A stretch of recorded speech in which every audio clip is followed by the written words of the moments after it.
Hi YouTube, this is Joe Calton with Calton Cutlery. You can find me on the web, caltoncutlery.com. Okay, so this is continuation of making the new knife pattern, and we are ready to do some heat cycles. Okay, so this right here is the new pattern.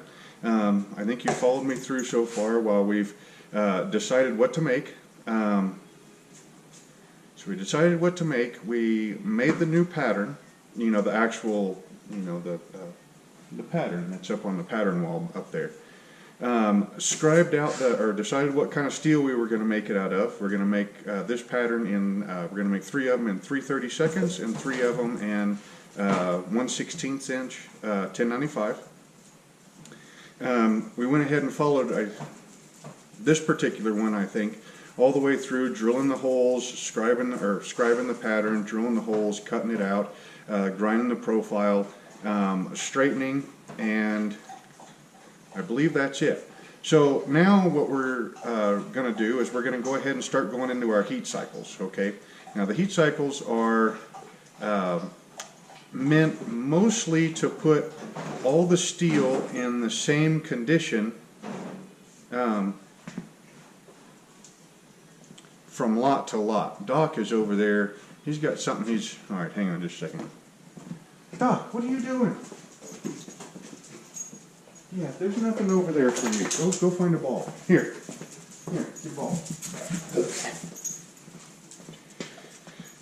Okay, so the heat cycles are meant to get, you know, all the knives to the same, into the same condition from batch to batch. Okay, so one thing that, you know, us, you know, like full-time type knife makers or guys that make an awful lot of knives, one thing that we have to worry about that maybe the hobbyist doesn't is consistency in between batches of steel that we get from the supplier. Okay, so, you know, let's say, you know, you're just going to make 1 or 2 knives, something like that. Well, you know, you go ahead, you work up the best heat treat you can with the amount of material that you have, and then you go ahead and you make those knives, you heat treat them, and then away you go and you're done and over with, right?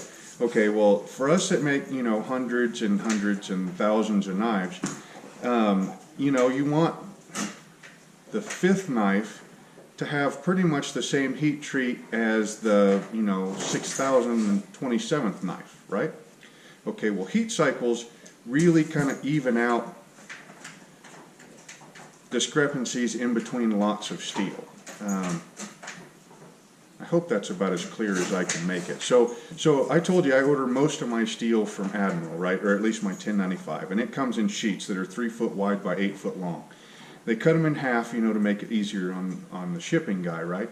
Well, the reason I order it in such a big piece is because I'm pretty sure that, you know, this piece of steel has got very similar properties as this piece of steel because it's all on the same sheet, you know. I mean, it was all, you know, poured and then milled at the same time, so you would think that, you know, it would be consistent, right?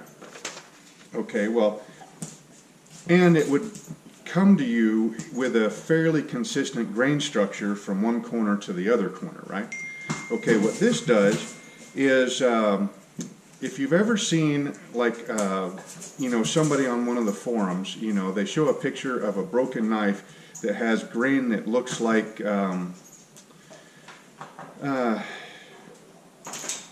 like 36 grit sandpaper, okay, where they forged this knife out and then they heat treated it the way everybody said that they should, and then they were using it and it broke really easy, and the grain structure inside was just huge. Okay, well, that has to do with, you know, if they forged it, usually forging it too high of a heat, and not heat cycling the blade when they were done to relieve the stress from forging and to reduce the grain size. Okay.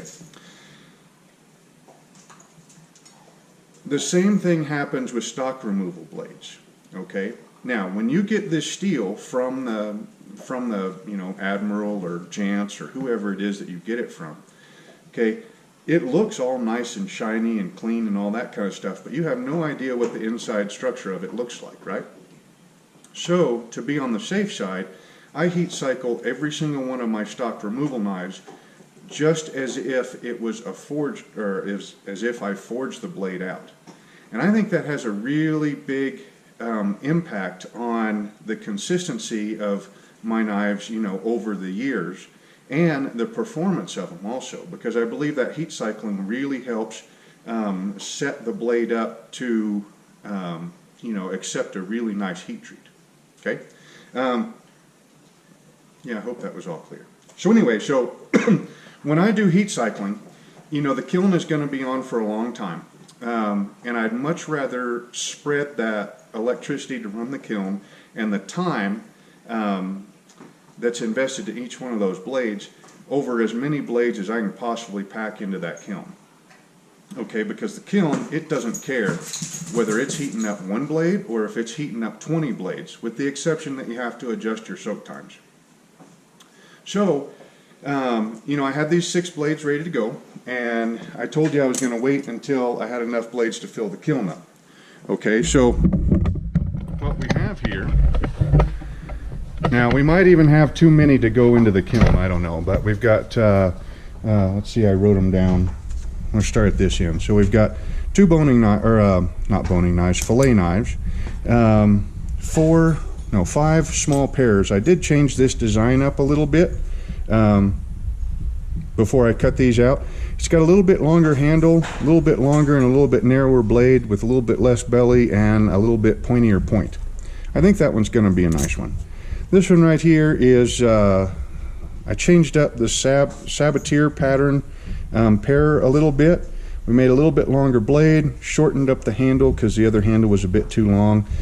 Changed these radiuses right here to match my small wheel, little grinder over here to make production a little bit easier. And you know, just kind of refine the shape. I kind of like it. We'll see what happens. I think there's 5 of those, 4, well, however many of the large pattern pairs. I think we've got 8 neckers, you know, the standard necker design. Oh, here, let's put some more light on. There we go. The 6 new pattern that we're working on, you know, for this series, the 3 light ones and 3 heavy ones. I think there's 8 8-inch chef's knives of that particular pattern, and then 3 8-inch chefs of this particular pattern. Oh, and then we've got a couple of liner, or 4 liner lock blades to go in there. Okay, so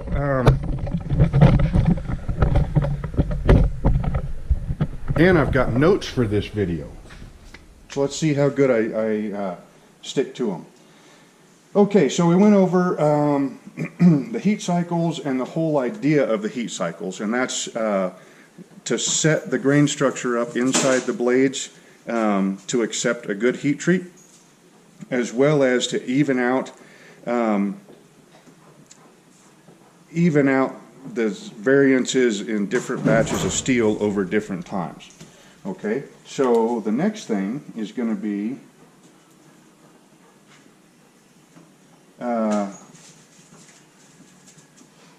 we're going to go ahead and give you a picture of this first. This right here is a copy of my note cards, okay, for heat treats and you know, like cactus juice notes and Kydex notes. Okay, now the big reason that I'm doing this today is because it pertains to our video. Okay, so here's the 1095. It goes from here to here. Okay, so that is the 1095 sheet. There's the 440C sheet, and you can pause these if you really want to look at them.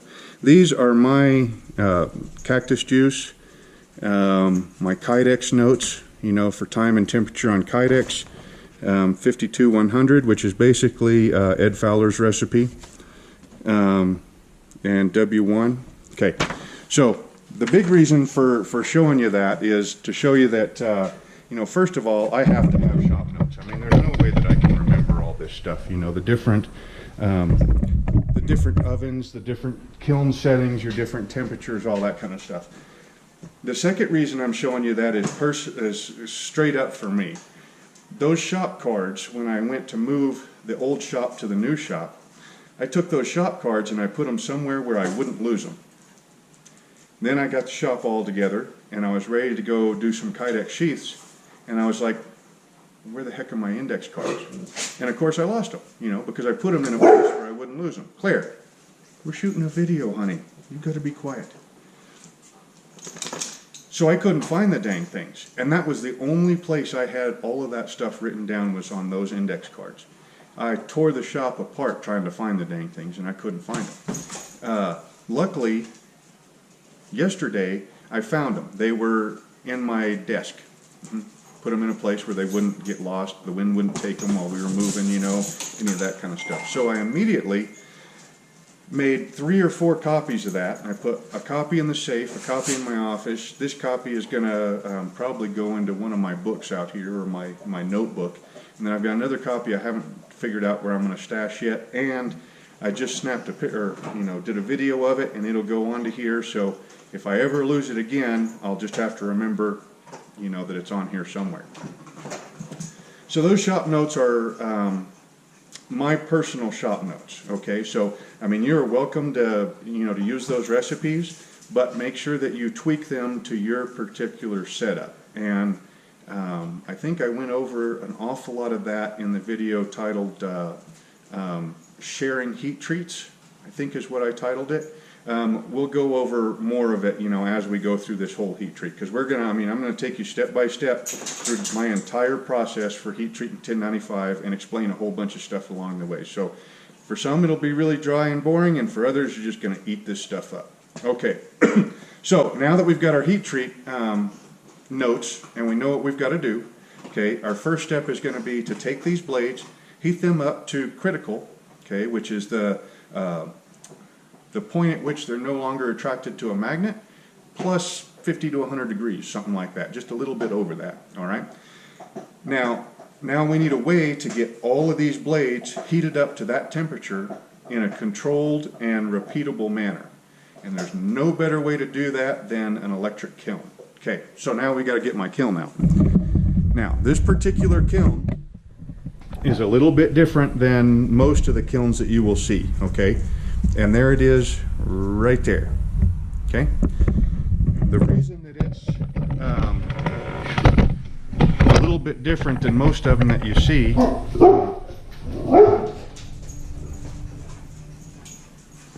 I think there's a mean old truck driving by that dogs are going to save me from. Okay, so the reason this kiln is built the way it is simply because in my old shop, I mean, you guys remember seeing that old shop. It was a 2-car garage. Now granted, it was an oversized 2-car garage, but it was still a 2-car garage. And I had it packed full and not a whole lot of extra space for things.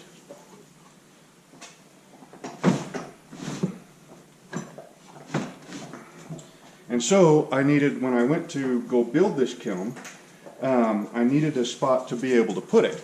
And that spot right there was just perfect.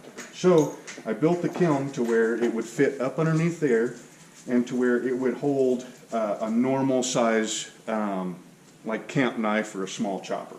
So this one is top loading. Yes, you see there? Okay.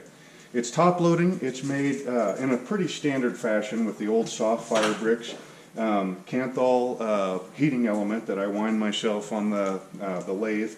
Get it from Kruger Pottery Supply, if I remember right. It's got a PID control that, you know, wired up with 2 SSRs. I mean, you're kind of your standard home-built kiln jobber, right? All right, so we do have a heating, the thermocouple here that we got to slide out. All right, so now we got to load this kiln up. Oh, a couple of things first. Okay, let's bring you. Things might get a little bit wobbly here.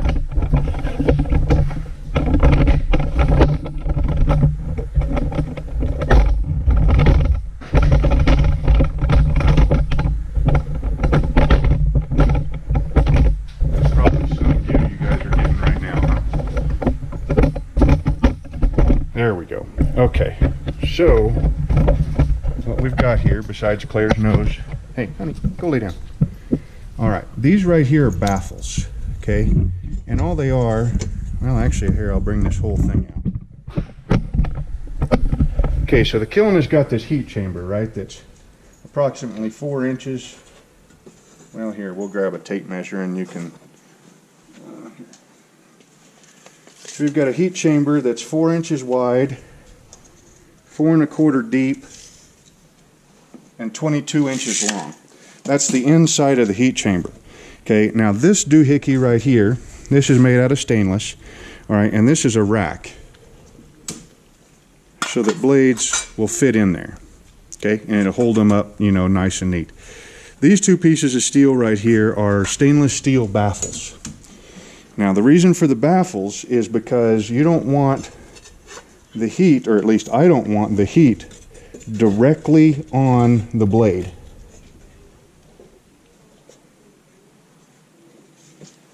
You gotta make sure we get that in the right spot so that the heating element never touches it. But you don't want your heat coming directly on the blade, okay? Because what happens if you have, you know, a blade here and a blade here? We'll just go ahead and put that there. A blade here and a blade here, and you have no baffles, right? Okay, well now this blade, the one on the left, it's getting heat from that heating element, but it's not getting heat from this heating element because this blade is blocking it, or getting direct heat from the element. So both of these blades will be getting too much heat from either side. Well, they'll be getting direct heat on one side, but no direct heat from the other side. All right, now make that a little bit more complicated. Then you throw one in the middle. Now the one in the middle is not getting any direct heat at all. And so you have huge variances in your heat-treated blades, okay? So the baffles, what they do is they baffle the heat. So now the heat has got to come from the ends and around those baffles and get to the blades. And what it does is it just really evens out the heat that your blades get, all right?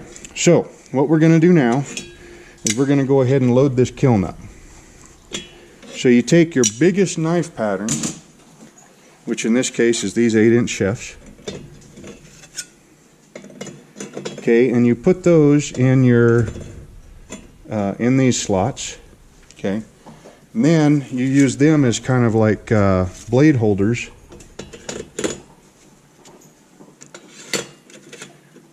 And fill up the spaces in between. Okay, now it doesn't really matter if they are, you know, all stacked up like perfectly. In fact, it's probably better if they are not, because the little bitty gaps in between them allows heat to get in between, the blades.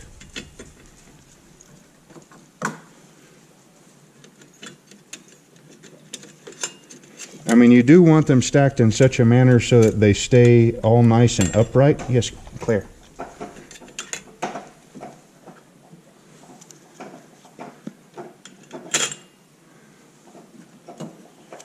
You want them to stay mostly upright because you wouldn't want to put one, you know, to where it's sitting like this, because as it heats up, it'll sag under its own weight and cause warping.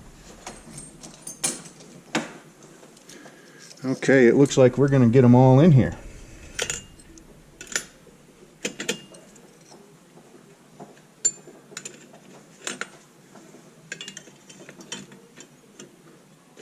Okay, let's get you where you can really see that. All right, now they're all facing nice and up and down. There's no real big, you know, no big leaners or anything that's gonna, you know, cause sagging or anything. The tip of our thermocouple, we're going to pull it out just a hair more, right about there. Okay, so it's going to be reading pretty much what the steel temperature. Back in there some. We moved our baffles, so you want it to be in the area that's baffled, but not touching any of your blades. okay? That way it gets the baffled heat versus the non-baffled heat. Because when this heating element, when it fires, it is all go or all stop, okay? Wyatt. So when it fires, it's bam, red or orange hot, or it's off, okay? There's not a whole lot of ramp time when that particular heating element fires, okay? Oh, there's Wyatt. Say hi, Wyatt. Okay, so we got that done. Now let's go ahead and close this up. We'll put these pieces of KO wool on the big gaps in between, because it's got a couple of two spaces where the bricks didn't line up too well. All right, now we have to plug it in.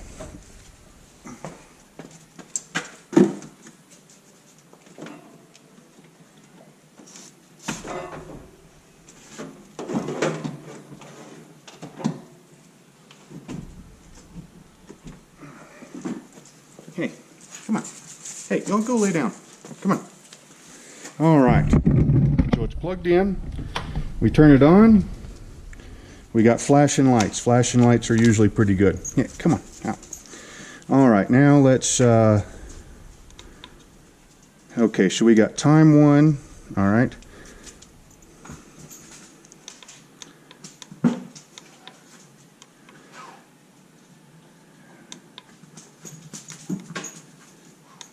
Okay, so the last time I heat treated anything with this was I was doing stainless, because that was up at 1900 degrees. Yes, Wyatt. Oh yeah.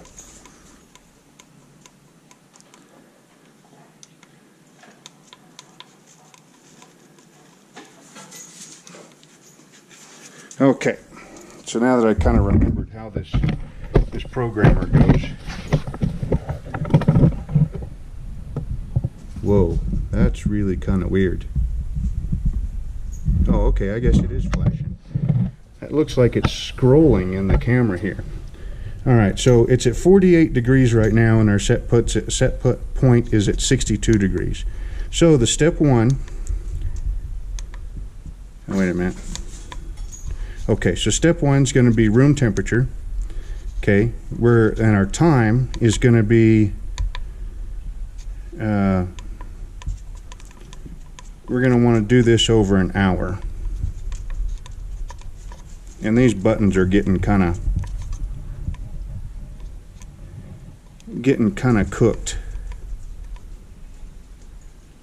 Oh, come on. There. Okay. So in 60 minutes we go from room temperature to 1500 degrees Fahrenheit. Then we're going to stay at 1500 degrees Fahrenheit for 20 minutes. We're going to end at 1500 degrees Fahrenheit, and then we're going to stop. Okay? So what that means is that we start off at room temperature. Start off at room temperature, go to 1500 degrees over the period of 60 minutes. Once we get to 1500 degrees, we're going to stay at that temperature for 20 minutes. We would normally go 10, but this is a fairly large batch of blades. So we're going to need that extra 10 minutes for that heat to make sure it penetrates all the way to the knife blank in the middle, because it's protected by the blades around it. Okay? We're going to stay at that temperature, or at 1500 degrees for 20 minutes. At the end of the 20 minutes, the kiln is going to shut off. Okay? It's going to shut off, and then I'll come over here and I'll raise the lid, okay, and let that heat dissipate upwards. Okay? That's what's in the forge. That's a normalization. Okay, although it happens much faster in a forge. In a forge, you stick your blade in, you get to watch it come up to critical temperature. You'll get to see the steel getting brighter and brighter and brighter, and then you'll start to see some shadows, and then those shadows disappear. That's your critical temperature. Okay, here we can't see inside the kiln, okay, because, well, it's not made out of glass and you can't see through brick. Okay, so we have to rely on our indicators, you know, our time, temperature, our PID controller, and then also, you know, just a simple timer. And then basically, you know, work out what works best on the indicators that we can see. Okay, so this is what I've got worked what I have that's worked out best for me over the years. Okay, so now that we got all this set up, we have, on this particular kiln, I do not have a door switch, so I have a toggle switch here, and then we have a go baby go button. No, that's the stop button. Okay, clicks on to run. All right, Claire, you stay away from there. Okay, I can hear the kiln, that's the SSR's firing. Okay, so it's starting to warm things up a little bit. So it'll hit, it'll warm up some, it'll shut off.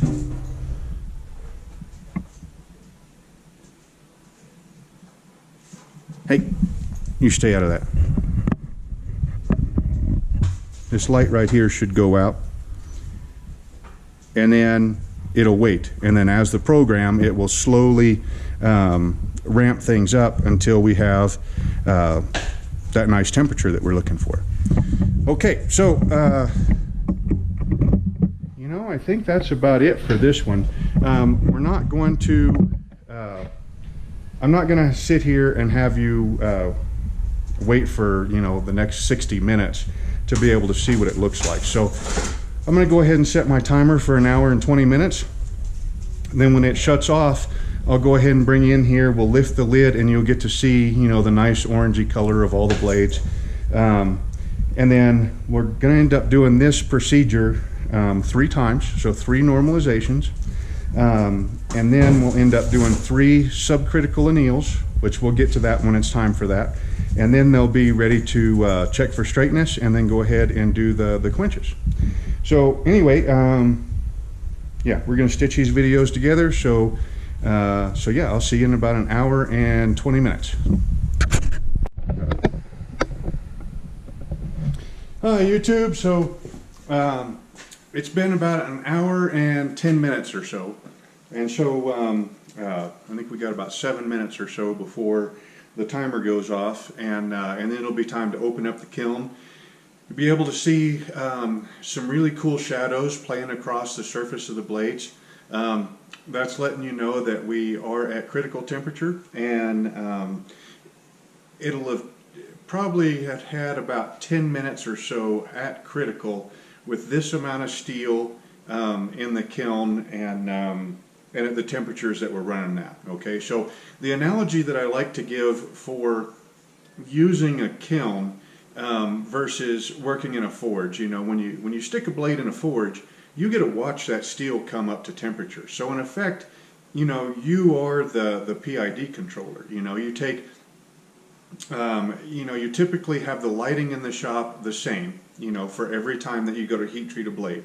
Okay, so your eye gets kind of calibrated to watching for the shadows play across the steel. Then you also have, you know, the effect that a magnet has on steel. You know, that's another indication. And then as you just heat treat, you know, a couple hundreds and thousands of blades, you know, you get to the point where you have a certain amount of feel as to whether or not that steel is ready for, you know, pulling for normalizing, whether it's ready for, you know, to leave in there to shut it down to anneal it, and then whether it's ready to quench, and then watching quench patterns and scale patterns and stuff.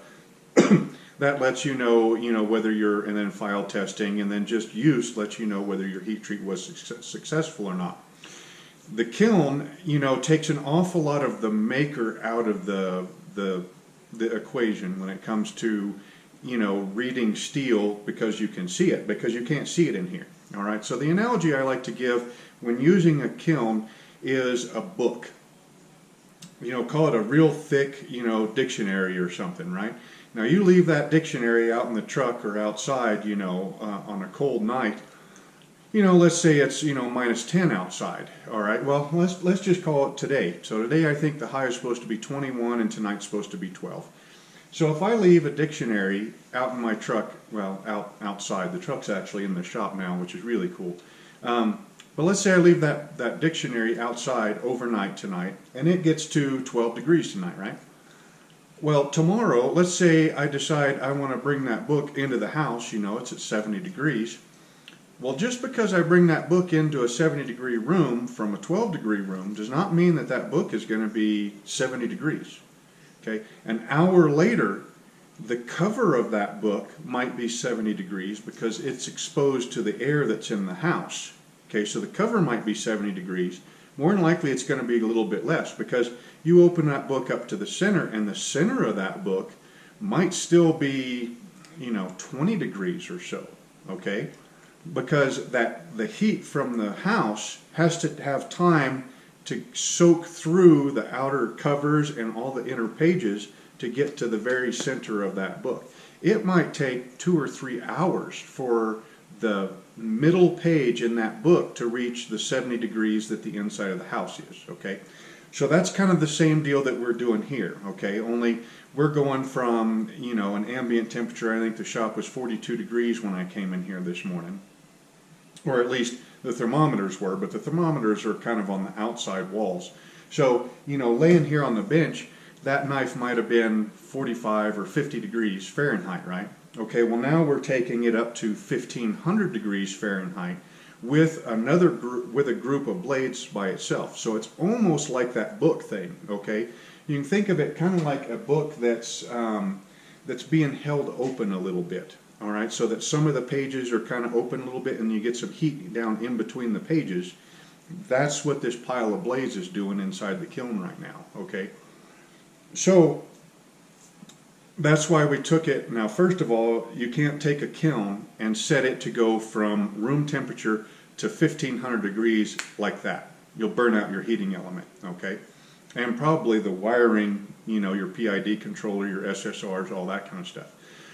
So generally speaking, what I've found is that if I'm going to go from room temperature to 1500 degrees Fahrenheit, I want that to happen over a period of 60 minutes at least, okay? When I'm heat treating stainless 440C and I'm going from room temperature to 1900 degrees Fahrenheit, I typically do that over a period of 2 hours, all right? Because if I do it over 1 hour, it really shortens the life on my heating elements. I usually have to replace the heating elements in this kiln about at least once a year, sometimes twice a year, depends on how many knives I'm making.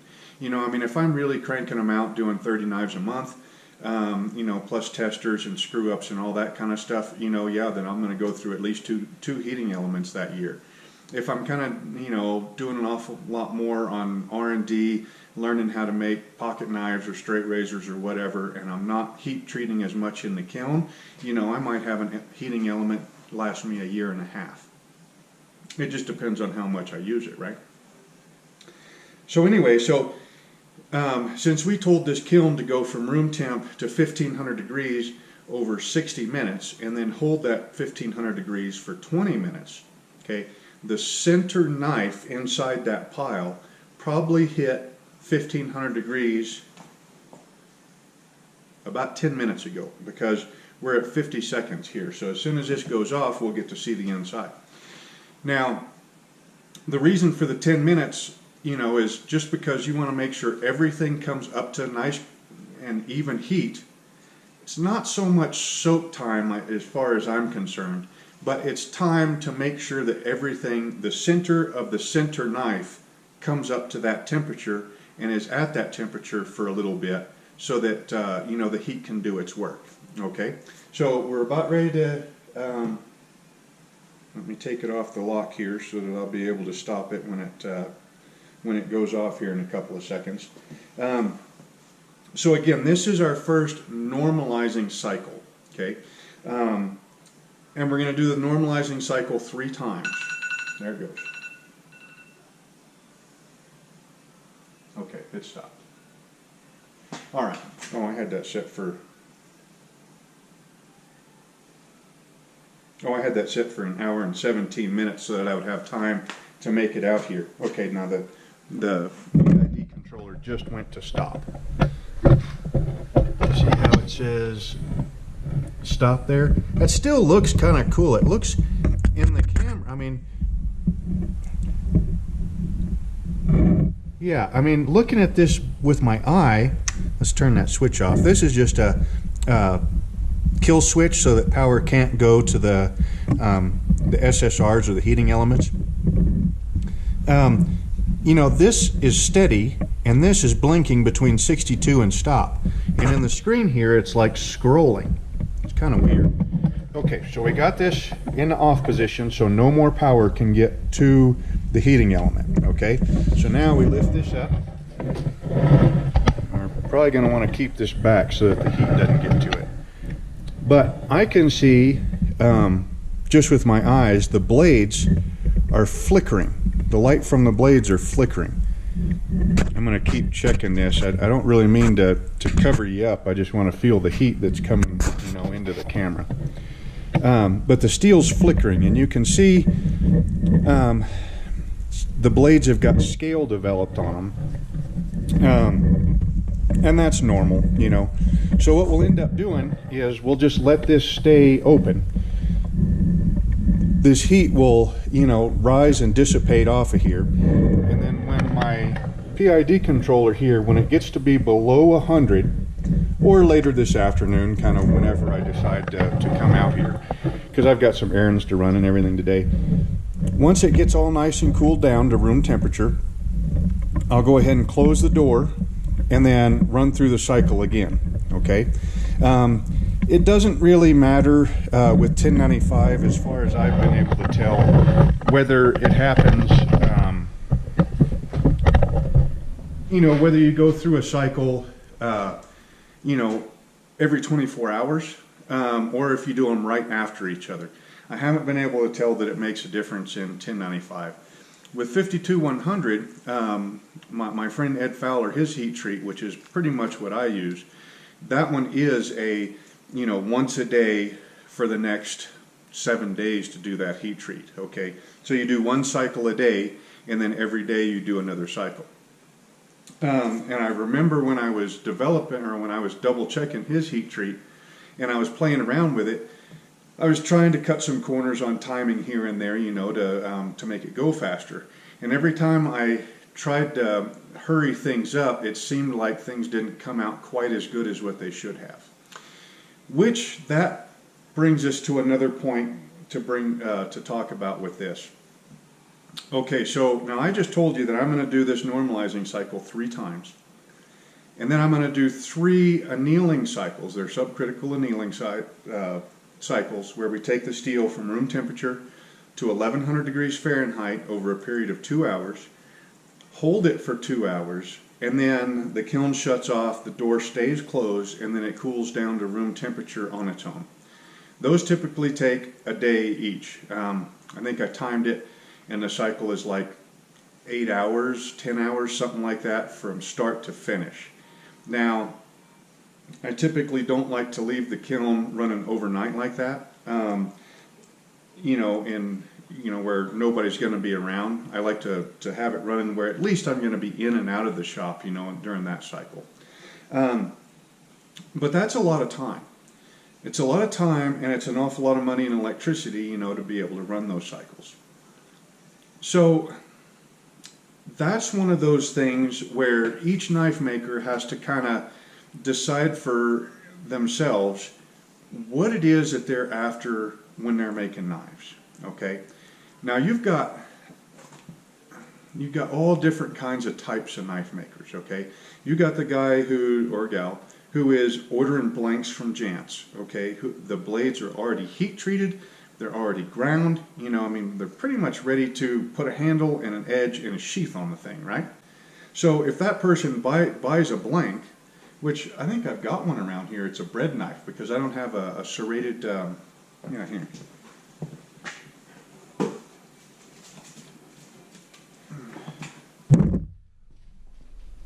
I don't have a serrated wheel to be able to do serrated blades. But I had somebody want a set of kitchen knives for a wedding. Or, a friend of theirs was getting married and they wanted a classic set. They wanted a 8-inch chef, a paring knife, and they wanted a bread knife also. Well, I don't make bread knives, but they wanted a matching set, and so, all with the same handle material.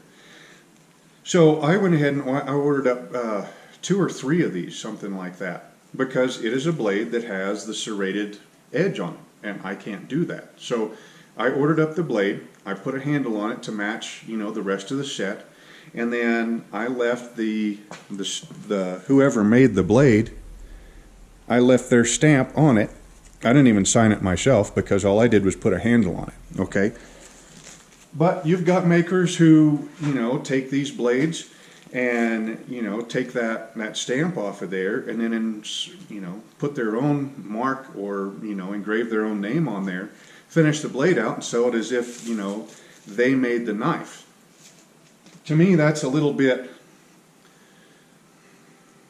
as far as I'm concerned, if you didn't heat treat the knife, then you just assembled the knife. You know, you didn't make it, you assembled it.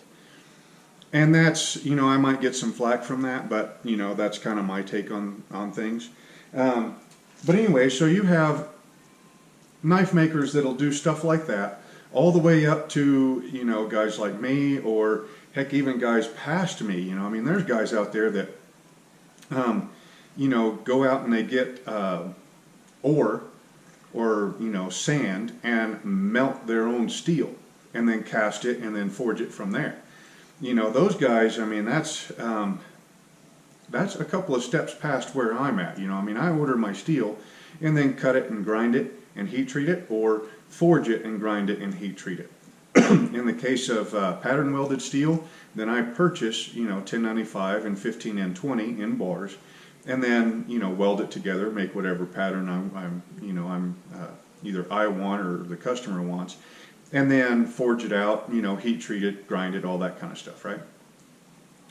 But anyway, so when you're deciding what kind of knife you want to make, or what your knife making, what you ought to be known for in the knife making community, you have to think, I mean, okay, well, do you want to, are you just making knives, or are you making art knives that'll never cut anything, or are you making, you know, knives you really don't care if, you know, the first knife cuts just like the 10,000th knife?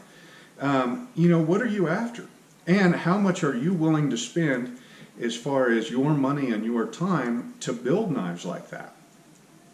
So for me, I like to think of as being, you know, a performance knife maker, right? You know, I make knives that I want you to use day in, day out for the next however long until you grind that knife down to where there's nothing left of it. And so for me, a heat cycle or a heat treat like this that takes a week just to go through your heat cycles, and then I'll spend a whole day doing nothing but quenching on these blades, because each blade is going to get quenched 3 times, and then each blade is going to get tempered 3 times, although that happens as a group in the toaster oven, you know, for the tempering, just like, you know, for the heat cycles here. And so for me, that extra time, I'm willing to give that to make sure that, you know, each knife performs up to what I believe its potential is. And, you know, and I'm okay with that. You know, I mean, now the guy that decides that he wants to trust that, you know, the annealing job on that steel from the factory is sufficient, and, you know, he's willing to just grind the blade out and quench it, or heat it up and quench it and temper it and roll with it.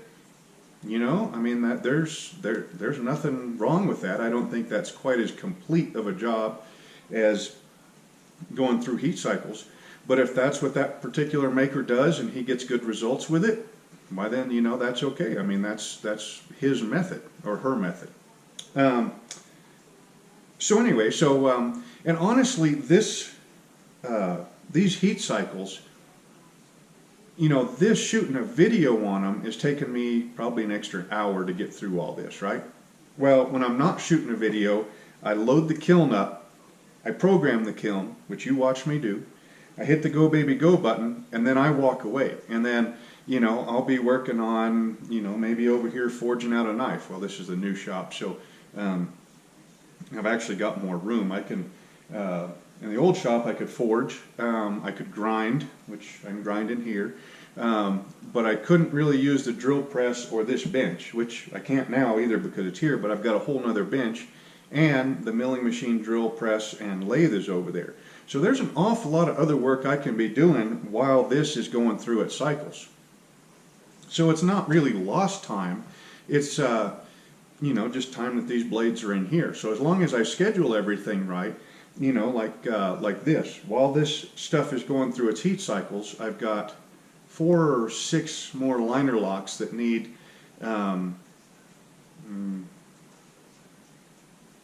they need the bolsters and the handle material fit up and installed. They need the liners cut, everything cleaned up, and then kind of get them ready to get the blades in for the next heat treating cycle with the next batch of blades. So I get those done, and I think a fellow wanted some butcher knives, so I may end up going ahead and bolting the power hammer down to the floor, forging out a couple of practice knives, and then, you know, forging out those butcher knives, because this will take at least 3 or 4 days for this to get done. And then there's always, you know, other projects around the shop and around the house to get done while we're waiting on this. So anyway, so again, that is the normalization cycle. We'll go ahead and do 2 more of those, and then I don't think we'll shoot a video on the annealing cycle, because again, that is just, in fact, I probably won't even take the blades out of the kiln. I'll just reprogram the kiln to go from room temperature to 1100 degrees over 120 minutes. At the end of 120 minutes, it stays at 1100 degrees for 2 hours, and then the kiln turns off, and then we keep the door closed and let it cool to room temperature on its own. The normalization cycles, those typically refine the grain structure. The annealing cycles kind of take that a little bit farther, and they make the blades just as soft as they can and make them happy, for lack of a better term. Again, I'm not a metallurgist. I'm just a dude that's heat treated thousands of knives and broke a whole pile of them, you know, and found out what works best for me in my shop. So the next time that we will see each other will be when we are quenching. It'll be a quench day, okay? And that day we will go ahead and go over the whole the kiln settings for that, what oil that we're going to use and why, the fact that I heat treat almost everything, all these stock removal blades at full thickness, and then do all my grinding after heat treat, and why. So that'll be a pretty exciting day. So until then, this is Joe Calton with Calton Cutlery. You can find me on the web, caltoncutlery.com. Hope you all enjoyed the video, and we will see you next time.